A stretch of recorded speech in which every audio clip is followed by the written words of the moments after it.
might be getting a little bit wet, which may include the hostess, so keep an eye out for that.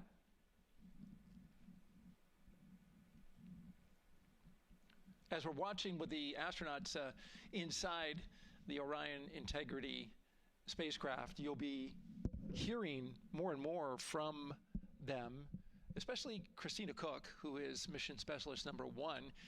She not only is going to be making history. All crew, visors open, suit loop leak check complete.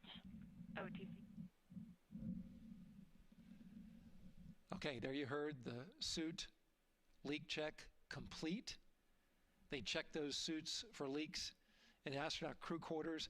They check them again inside the spacecraft. As you can see, the closeout crew, our astronaut support person moving around, turned off the camera, and so now we're looking from outside the Orion spacecraft, looking towards, oh no, let's see, get oriented here. Well, there we go. Back inside, we've got the view. But basically what I was saying about Christina Koch is that she will have the role of reading. CM is ready for closeout, performing video sweep using drag-on camera. OD.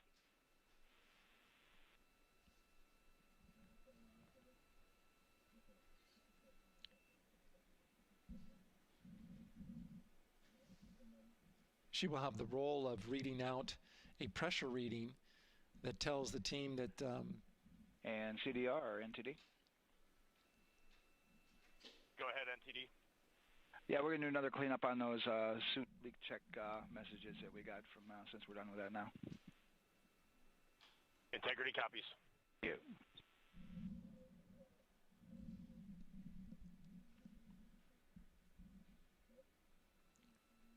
And that's communication going between Orion Commander Reid Wiseman and NASA Test Director Jeff Spaulding. But as I was saying, Christina Koch will be reading measurements from the counterbalance assist arm. So you're going to hear her be asked by the NASA Test Director to read that. That CBA, counterbalance assist arm, it's mechanically latched by the closeout crew using tools, but there's a hydraulic assist. It's pneumatically opened and closed, rather, with a pressure assist that helps open it up. Not only that hatch, but also the last hatch. There's 2 hatches there that we'll see that will be closed. But this is in case of an emergency out there at the pad. If the crew, for some reason, needed to exit quickly, then they would exit the spacecraft by pulling that lever, which would open both hatches. Those hatches are heavy. The Orion hatch is hundreds of pounds. HHP cameras 1 and 2 both set to record. OTC copies.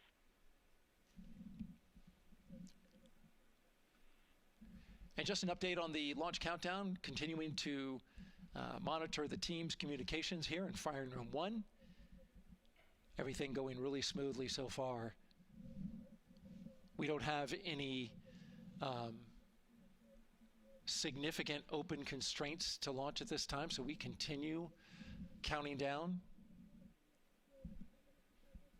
And for now, we'll send it back to the host desk with Megan and Nicole. Thank you so much, Daryl. And so we heard some of the communications over Orion to Earth 1, and it sounds like we are now moving into the hatch prep and closure phase. We will now start to see the closeout crew getting out of Orion soon so that they can start getting ready to, again, close up Orion, close the 2 hatches, and then get out of the pad. Yeah, the closeout team will take the hatch seals off, and they'll inspect the seals, make sure everything's ready to go, and then do a few last-minute configurations before they close that hatch. And then, like Daryl talked about, then Christina will have a role in looking at the CBA there. So. Mm-hmm. Yeah, you might have heard them say over the loops again that drag-on camera. So basically, it's a camera that they can move around, and you might have seen it in a couple of our shots already. But they will take that camera and literally go and inspect the seal. That there's 2 seals actually 2 seals that go around the entire area of the hatch just to make sure that everything looks good, and that camera feed is being directly shown to NASA teams who need to monitor that. Yeah, they want to make sure there's not a single hair or a piece of dust on those, make sure that there's no damage and everything's ready to go, so that the seal, they will do a leak check on this hatch seal as well. Make sure it passes. Yeah, and we'll know they're doing that because we will actually see one of the closeout crew members with a hand pump, and they will pressurize, again, just the seals, and they have to see if it will hold pressure for just a minute. And if it does, then they will go ahead to pressurize the entire Orion spacecraft, and then that again is to make sure that the spacecraft is holding the right amount of pressure. And that one's a lot longer. It'll take them like 8 minutes. Like it takes time to pressurize it, then they have to hold pressure, and then it takes time to depressurize it. Right, and they want to measure the difference in pressures at the beginning and end of that and make sure that it holds the right amount of pressure so that when they get to the vacuum of space, obviously the capsule holds its pressure. Yep. Okay. Well, again, as we continue to watch operations that are happening at the pad inside of Orion, why don't we go over to Banana Creek? It's one of our viewing locations here at Kennedy Space Center. They will have a spectacular view, and we actually have NASA's Leah Martin there chatting with a big group of people surrounded by a lot of folks on bleachers there. Hey, Megan, yeah, tons of people out here today, thousands of people gathering at Banana Creek to enjoy NASA's next big mission and humanity's next great leap today. It's a gorgeous day, and I'm joined here actually by some people who are probably the only people on center who are a little bit more excited than me to see this rocket lift off. Where are you from, and why are you here? So we're from the University of Tennessee, Knoxville. We're a group of 7 aerospace senior engineering students traveling here with Josh Dobbs, former quarterback of the University of Tennessee, with his extraordinary Dobbs Foundation. Now, you were actually telling me a little bit earlier, you're here local, you're from Orlando. What's it like being an aerospace engineer and then having the opportunity to come back here to the Space Coast and see this mission lift off today?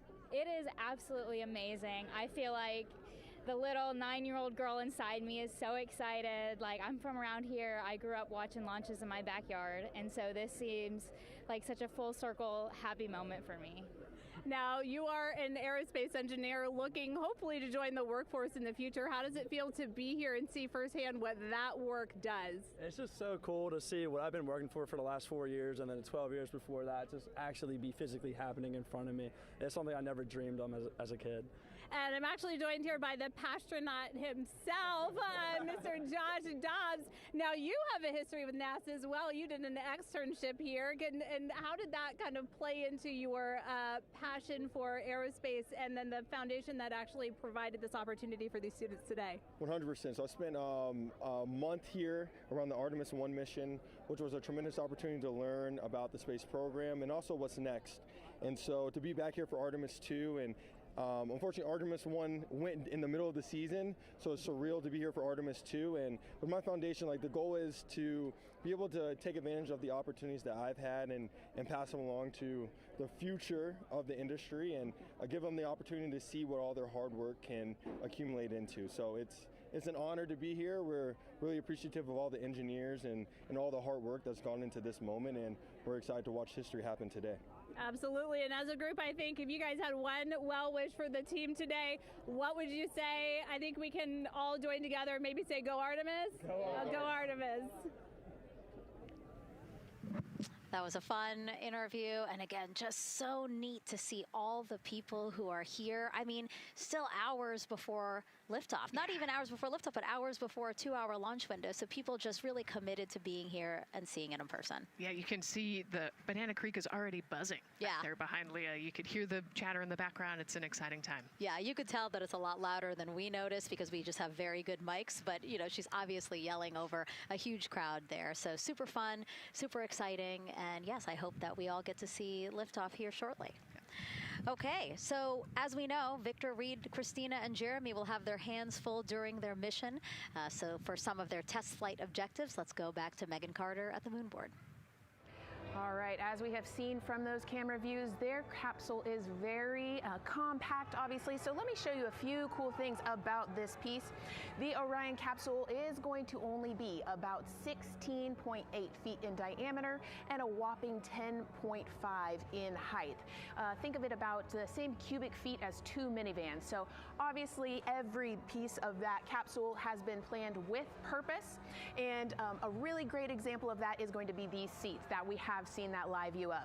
Now these seats are going to be out for launch, re-entry, and splashdown, but in between they are stored in between to give them more room for daily activities and things like that. While they are on board, obviously they are going to have a lot of things to do. One of those is going to be to manually fly Orion, as we've discussed, but they also have several other objectives as well. And they are going to be doing lots of system checkouts, checking out the service module, making sure everything is working correctly. They're also, like I said, going to have a chance to manually fly. Now this was taken during one of their training simulations, but as you can see here, they will have advanced flight displays, hand controllers, touchscreen interfaces, so much to work with and practice with as well. Now, while on board, they will also have the ability to eat those shelf-stable meals that are designed specifically for microgravity. I think I saw somewhere that one of their meals is going to be mac and cheese and brisket, so that makes the Southern in me very happy. All right, but they are going to have also some time to look at some things like power and propulsion. They will have 3 key propulsion systems that are going to help power Orion as well. And speaking of power, I want to bring you back to the service module real quick because I wanted to point out these 4 solar panels. These are going to take about 18 minutes to unfold like giant wings, and they're going to stretch 62 feet from end to end, and these are going to help power the service module and in turn provide what the crew needs for their journey. So as you can see, spacecraft is built specifically for what we need and to guide them and get them home safely. All right, back over to you, Megan. Thank you so much, Megan. You know, it's taken thousands of people many years to get to us to where we are today. Let's meet some of the people of Artemis who've made this flight test possible. I am the Artemis Launch Director. I'm the Orion Crew Survival System Manager. I'm the Artemis II Chief Training Officer. I'm the SLS Launch Integration and Mission Operations Lead. I am the Recovery Director. And I'm Boeing's Core Stage IPT Leader at Kennedy Space Center. And I am the Artemis II Entry Flight Director. And I'm the Closeout Crew Lead for Artemis II. Our job is to design the spacesuits that the crew will wear for the Artemis II mission. The team here at Johnson Space Center in the Orion Crew Survival Systems Lab does pretty much everything involved with processing the suits, designing the suits, qualifying the suits, testing them for the Orion mission. The role of the Chief Training Officer is to manage both the planning and the development of how we are going to train our astronauts and run our simulations for our flight control team for the mission, and then go implement that plan. Recovery team is responsible for 3 things. So recovery is what we call our nominal recovery situation, where we go recover the crew and the capsule at their designated landing site. Rescue is if in case we do need to rescue the crew or they landed somewhere else that we did not plan. And then the retrieval is us getting the capsule if they did land somewhere where we did not expect them to. My job on SLS is to manage the operations architecture on the SLS program. One of the specific things that we do is support launch operations. It means a lot to be a part of this Artemis team, to show the next generation in seeing what may come. I am responsible for our core stage processing at Kennedy Space Center. My team is responsible for that core stage, and it's our responsibility to make sure that core stage is safe, built correctly, and there's going to be 4 of our astronauts, and it's going to get them to their ride around the moon. I've been a flight director for over 10 years now. I worked on the Artemis I mission, and after that mission completed, I was assigned as the entry flight director for Artemis II. I can't wait to see the hatch open after splashdown. That's when we know that our mission will be complete and the crew will have safely returned to the moon and back to Earth. Closeout Crew is responsible for getting the astronauts up to the white room, getting their helmets and gloves on, getting them into the vehicle safely, connecting all their umbilicals, making sure they're ready to go for launch, and then closing the crew module hatch. The reason we do this is to expand mankind's knowledge. If I can be a part of that, doing anything, I want to do that. The launch director role really is to step back and kind of take that big picture view of launch. How are we doing on any NCs? How are we doing on our timelines, our procedures? Artemis II is a beginning. It's going to inspire a new generation. It's going to uncover science. It's going to serve as a pathway to places that we have never been before. And to meet more people of Artemis, you can head to the link we're going to put up on your screen there. Just, again, really nice to see all the faces that have put in the work, the time, the hours, the dedication to get us to today. Yeah, so many professionals that worked so hard on this mission. And what was really fun to see is, you know, we interviewed Taylor Hose, closeout crew lead, as he said, and that's who we are now seeing inside of the White Room as they are getting ready to close out Orion and close one of two hatches. We have the side hatch of the crew module as well as the launch abort system hatch, correct? Yeah, the astronauts are in the capsule. They're ready to go, and now the White Room is very busy as they're getting ready to close both of those hatches. That's a great shot right there where you can see them. Almost looks like they're doing that hatch seal inspection that we talked about.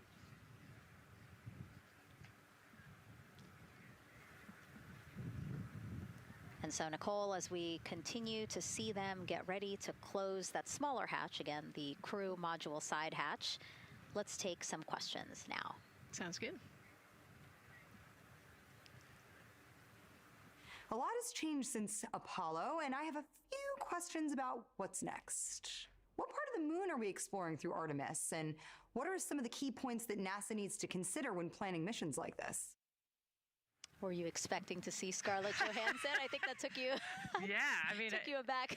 We've talked about this, but everybody has an interest in this mission. You know, it's humanity trying to explore and go back to the moon. And I love this question. You know, what part of the moon are we going to? You know, eventually we want to get to the polar regions, the South Pole specifically.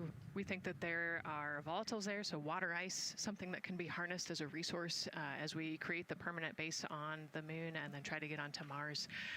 But getting to the moon is a tricky mission. You know, we're going further than we have in a long time, and you know, on the International Space Station we're 250 miles from the Earth, and so we're pretty close. We resupply that spacecraft pretty often with cargo missions, but the further and further you get away from Earth, the more you have to think about the lack of cargo, the comm delay. You know, there's a communication delay the further away you get, and so there are different and unique problems as we continue to explore further and further out into the solar system. And there is so much to learn about the moon, so it's no surprise that, yes, even though our goal is to have a moon base at the lunar South Pole, the lunar South Pole is not the main focus of this lunar flyby. So instead, the crew is going to be focused on observing the far side of the moon. So this is actually an animation of what teams expect the moon to look like if the crew launches today. So this is, of course, the side that faces the moon, and this is the far side of the moon, which when, again, the crew does their lunar flyby on flight day 6, we are expecting this will be their view. What an amazing view and an opportunity. Yeah, you know, there's so much to learn from this particular mission, because obviously we're not landing with this mission, and so they actually potentially could see the South Pole and kind of scope out what our landing regions look like in the context of the entire moon. But also they're going to see parts of the lunar surface that have never been seen before by the human eye, and so they're going to take these detailed notes. They're going to record themselves talking about what they see. You know, we do a ton of geology training as astronauts, especially this Artemis II crew. They did a ton of geology training working with scientists to learn how to pick out the unique portions that we want to go study. You know, what is the context of the moon? What parts of the moon look interesting and look different? You know, the impact craters that we talked about earlier. So really trying to take all the pictures, take all the observations, write down, talk about their observations, and record as much data as we possibly can for the researchers back here on Earth. Yeah, it's so important to, yes, we're all talking about what they hope to do during this 10-day mission, but you really do have to think about all the training that goes into this. I mean, you have 4 crew members who won't, you know, have the support the way that they've been having the support. I mean, they'll be talking through communications, but you know what I mean? It's just them and the moon, right? So they need to be fully aware and equipped with everything that they'll need to do to be able to accomplish the objectives that we hope to accomplish during this mission. Right, and their specific flyby around the moon, you know, the lighting will be different and the path will be different depending on when we launch. If we launch today, it would be different from tomorrow. And so, you know, they actually had to learn the geography of the moon so that they can orient themselves when they're on the backside of the moon, because they're not going to have communication. You know, they're going to have I think 45+ minute blackout while they're while they're on the far side of the moon. And so they themselves have to know what things look like on the moon, how to orient themselves, and how to get the data that we're looking for. Yeah, really ambitious mission. Excited to be here at the start of it. All right, so another check of the clock, 2 hours, 57 minutes and counting to the opening of our 2-hour launch window for Artemis II. This pivotal test flight comes 250 years after America began its journey as a nation. As we celebrate that milestone, a special live performance now of our national anthem by singer Ann Wilson.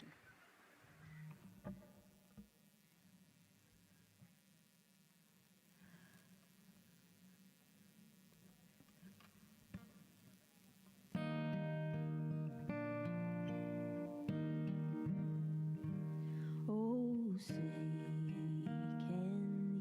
you see by the dawn's early light what so proudly we held at the twilight's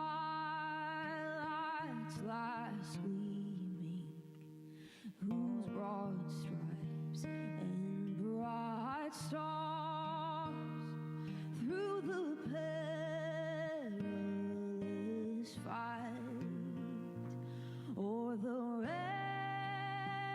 ramparts we watched, were so gallantly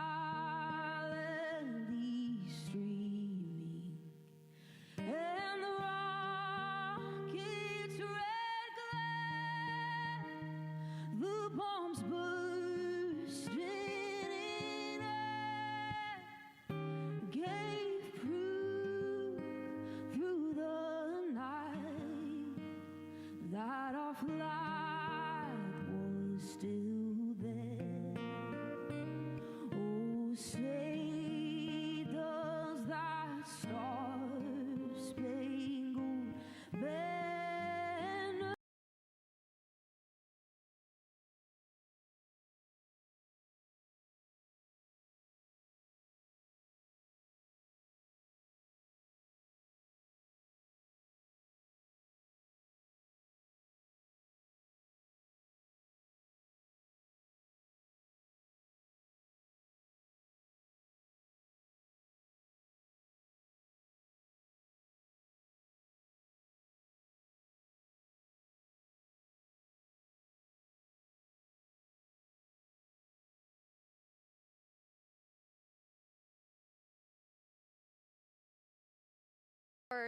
a nation of curious minds, and to see us again 250 years after our Declaration of Independence was signed to when we are trying to return to the moon for the first time in more than 50 years, really powerful. Yeah, leading the way back to the moon. It's exciting.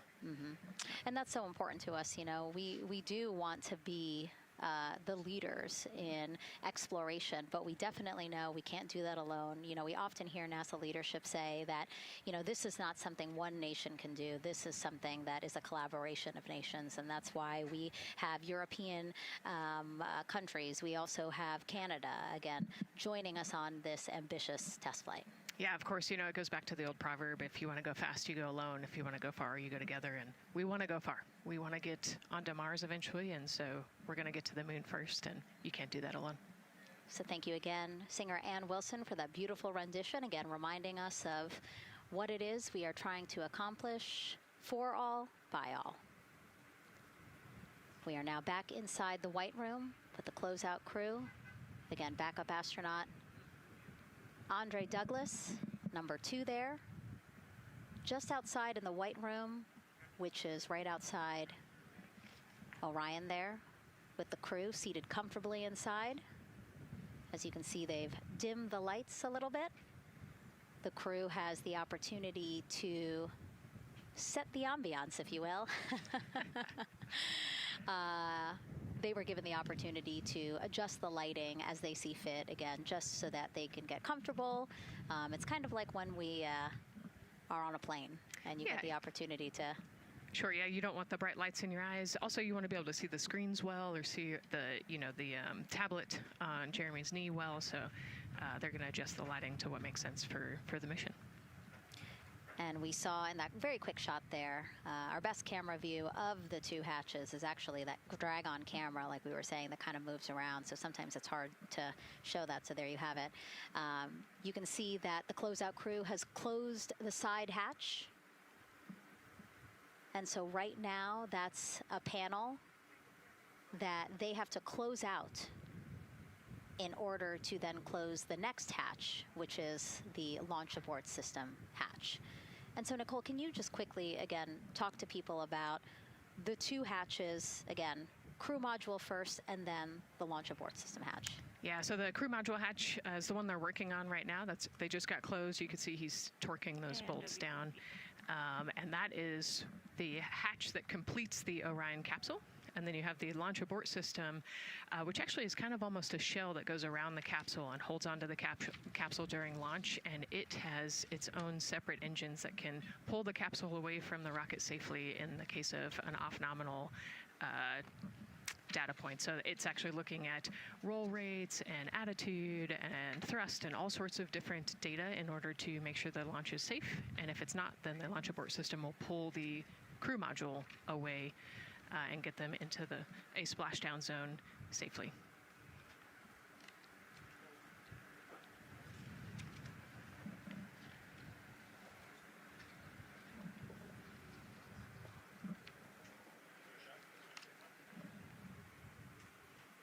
And as we wait for the crew to complete closing that side hatch of the crew module, let's head over back to Banana Creek, where we have Leah Martin standing by with the person who designed this mission's zero gravity indicator, named RISE. It was second grader Lucas Yee from California. Hey, Leah. Hey, Megan. Yes, of the many special guests we have with us today, I think one of our most exciting guests is Lucas, who's joining us, like you said, all the way from California. He and his family actually worked this as a group project to design the zero gravity indicator. Lucas, can you tell us a little bit about your design? Yeah. So you named him RISE. Can you tell me why you picked that name? It was very remote, representing the Artemis II launch and Earthrise. And yeah, that's pretty much it.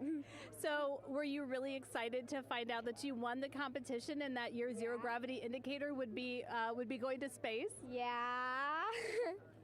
So how does it feel? We're actually just across the river right now from Artemis. We can see it from where we're standing. How does it feel to know that design you created is actually currently on that rocket just a couple hours away from going to space? Really, really, really, really, really, really, really surprised and very happy. And very happy. Now, Mom, you were telling me on the way over here that it was kind of hitting you what was happening. Tell me a little bit about that. It's definitely very surreal to be here in person. That Commander Wiseman said that it's for all and by all. That we couldn't have said it better. We're just very grateful to be here. Super, super excited. And we're so excited to have you here too. Now, Oliver, this is your first launch too. Is that right? Yeah, that's right. And how does it feel to be here just a little bit away from watching the first group of astronauts in your lifetime on their way to the moon? It feels like very, very happy and surprised. So if you had one word of encouragement or something to say to the crew who's sitting on that rocket right now, what would you say?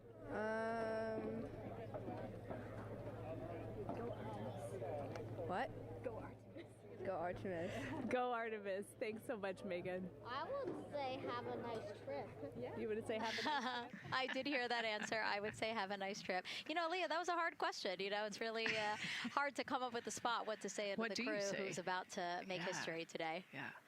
And so the Artemis II crew, again, ZGI, zero gravity indicator. It's a plushie, a soft toy that is brought in to the spacecraft with astronauts so that it can be a visual indicator for when we have reached the weightlessness of space, right? Yeah, you saw a little replica there that Lucas had, and then in some of the views in the cabin view, you could see it swinging and hanging earlier. So I think actually Jenny was the one who installed it into the capsule. Oh, really? Yesterday, yeah. So. Oh, we have to unpack a lot here. We got to talk about Jenny, who we will get to here in a second. But then, yes, we will also go back into the capsule so that we can show you where the ZGI is now.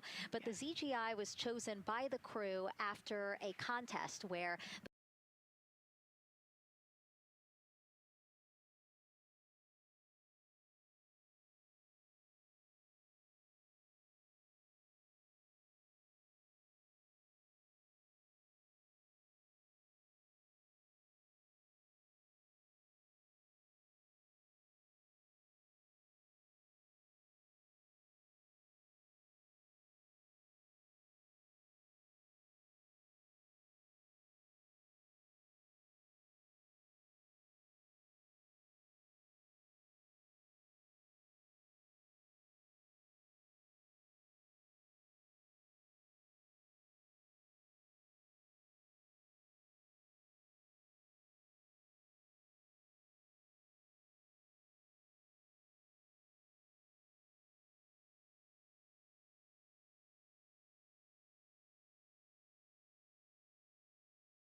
making sure that everything is fully functioning. So as you can see, big part of this mission is to make sure that the spacecraft, the hardware, and all the operations are working and that the data is going to make sense. And speaking of recovery, we are also going to have the opportunity at splashdown to recover that launch or that flight data, and we're going to be able to take that back, analyze it, and make sure there are if there are any enhancements we need or changes we need to make before our next missions, we'll be able to do so.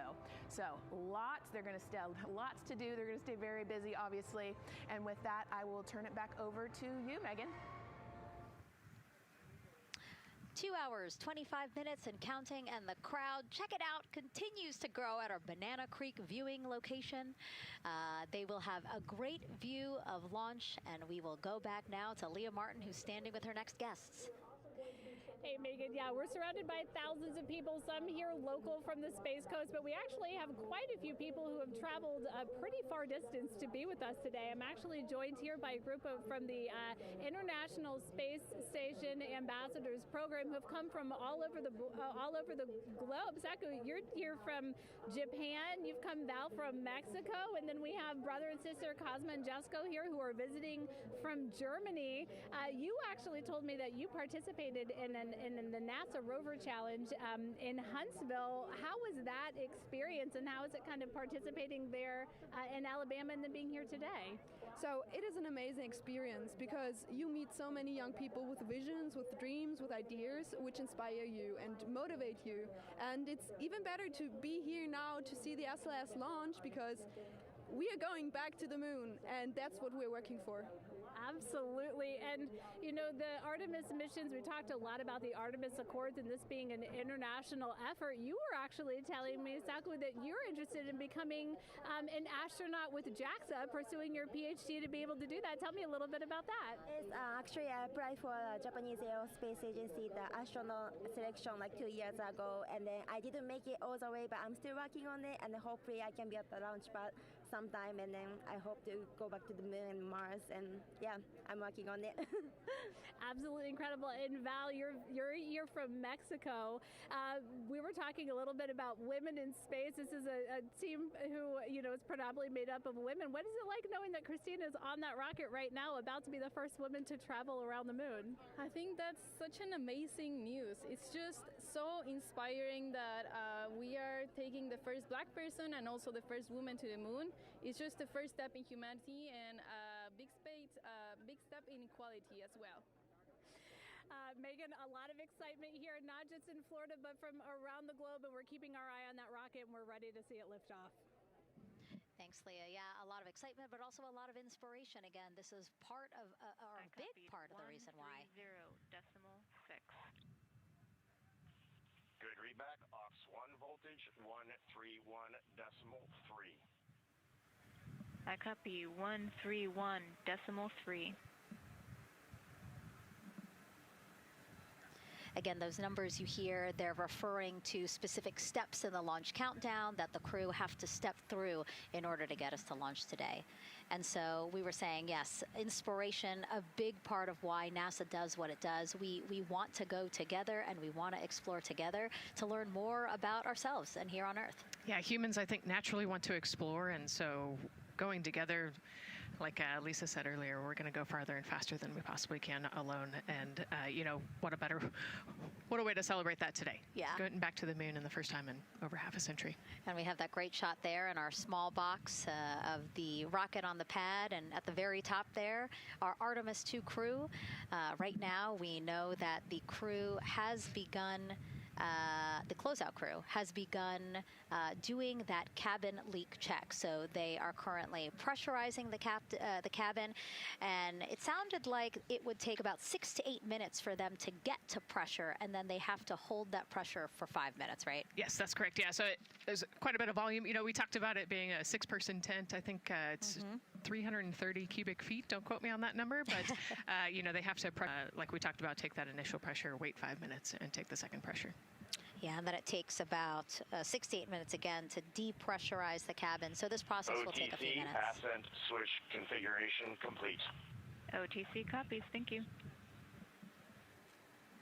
And then after the cabin leak checks, then they will finally close the last abort system hatch. So again, chugging along in the countdown, really excited to, again, continue to hear the crew's voice inside Orion, stepping through all the procedures. Yes, it's exciting to hear them making progress, right? It's all good news hearing the crew talk to the ground and working together to get to the launch.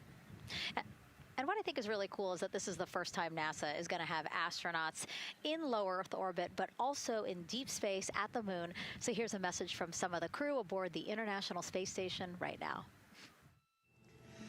Hello, Megan, and a big hello to everyone around the world counting down together to the launch of this historic flight test. If we weren't in microgravity, we would also be on the edge of our seats.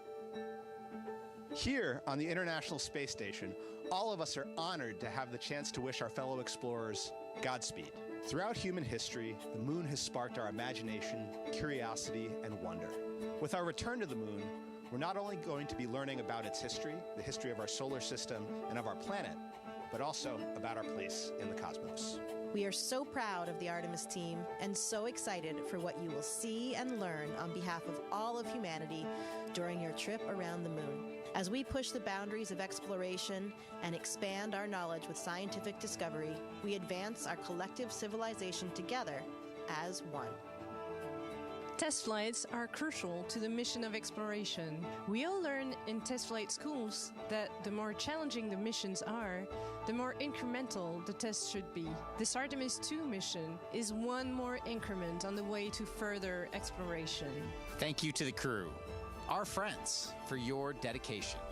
And from the entire Expedition 74 crew, thank you to all of the teams that had a hand in getting the Artemis II mission to where it is today. Back to you, Megan, as the countdown continues. Oh, I love that so much. I just love seeing them there. And again, you have to remember the International Space Station is an orbiting lab. We learn so much there, and we're going to learn so much more from Artemis II, because this isn't just a test flight. It's an opportunity to learn more about the moon, deep space, and how humans can live and work so far from home. So here are some of the science objectives that NASA hopes to accomplish with Artemis II. Artemis II is our return of humans to the moon, flying around the moon on board Orion. But along with that, we're doing a lot of great science. One of the exciting things about the Artemis missions to the moon is that science is actually a fundamental pillar of why we explore, why we're going, what we're doing in Artemis. I think it's incredibly exciting that not only are we testing the vehicle, but we're testing science on board. Science where the astronauts are conducting experiments, science riding along with the astronauts. We have astronauts looking outside the window and really observing the lunar surface. It will help us understand the deep space environment. It will help us understand how that environment affects our astronauts, our systems, and life in general. So deep space is a challenge for us because you have to leave Earth's protective magnetic field. Here in low Earth orbit, the crew members are protected from some of the harmful radiation. Going to the moon, they'll no longer be protected, so they'll have a higher radiation exposure. Much like Artemis I, we have so many radiation sensors and detectors that are inside the capsule so that we can fully understand and appreciate the radiation environment for protecting our astronauts. In my hand here, I'm holding a tissue chip model. This is the exact design that's going to be flying alongside the astronauts. We'll be collecting samples from each of the crew members, and we can make these organ chips out of the astronauts themselves. So every crew member will have their own avatar on board, and then upon return, we can evaluate that deep space radiation environment and what that compares to the astronaut themselves. Not only are they going to help change the course of medicine for the astronauts, but revolutionizing that on Earth as well. We're looking at sleep, we're looking at team dynamics, we're looking at how you interact with the environment. We're also looking at the immune system, so what are the biomarkers? We're using saliva as a method to study hormones and different things in your body that may change during a mission like this. And then finally, how do we function after microgravity, being close to the moon, then returning to Earth. Which will ultimately help us achieve our goal of getting humans to Mars. And then on top of that, we have an opportunity to look at the moon from deep space on the far side for the first time in over 50 years. having human eyeballs and brains back around the moon is going to unlock a new generation of lunar science discovery. The human eyeball is capable of taking in so much data in just a split second. They'll be able to tackle impact history, volcanic history. They'll be able to look at how the albedo, or kind of the shade and hue of the moon and the color of the moon, can tell us something about how that terrain evolved over time.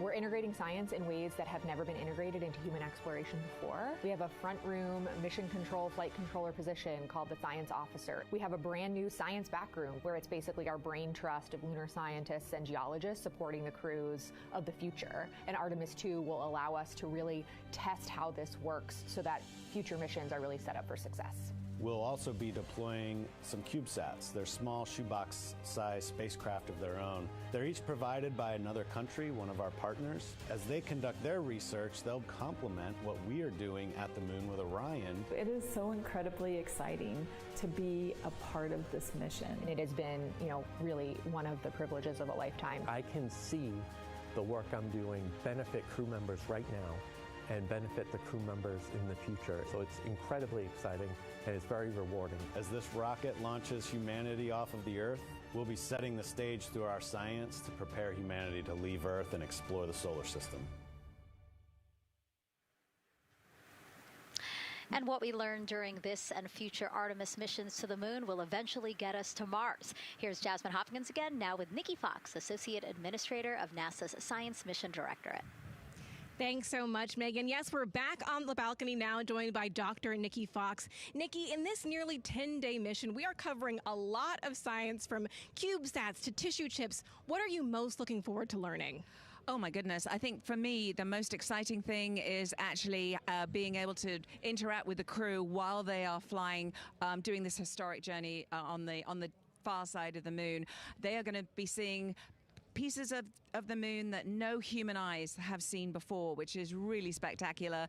It's going to be an interesting trajectory. Some of it is in darkness. Then at the terminator, so in darkness, they'll be able to look for like impact flashes and things when micrometeorites pummel that poor moon. And then at the terminator, they can see shadows and interesting things, which kind of gives you depth perception. And then, of course, in the sunlit, picking out everyone's favorite craters. Also, if we launch today or tomorrow, they will see a total solar eclipse from the Orion capsule. How cool is that? That is very cool. We are thrilled for this Artemis II crew to be able to see the moon in a way that we've never seen before. What is so unique about that far side? Why are we going there? I mean, honestly, it's just, it is unique. It's very different to the near side of the moon. The actual sort of terrain, the morphology, it's very, very different. And so it will be very exciting to see that as we're going past that. Absolutely. And Nikki, we are performing a lot of science at the moon this year, actually, not just Artemis II. Can you speak to the commercial lunar landers we're planning to send? Yes, we are very, very proud of our commercial partners as they take our payloads for us to the lunar surface. And very excited. Next one up is Blue Origin's Blue Moon Mark 1 going. It's got some science on it. It's got the scalps that went on the Blue Ghost. So we'll be able to sort of look at that plume as it's coming down onto the lunar surface, and then also the laser retroreflector that will be the array that's up there too. So even on that first test flight, packing it with science as much as we can. Wow, Nikki, so much science. It's hard to keep track of everything, but the unique thing about Artemis II is we're sending crew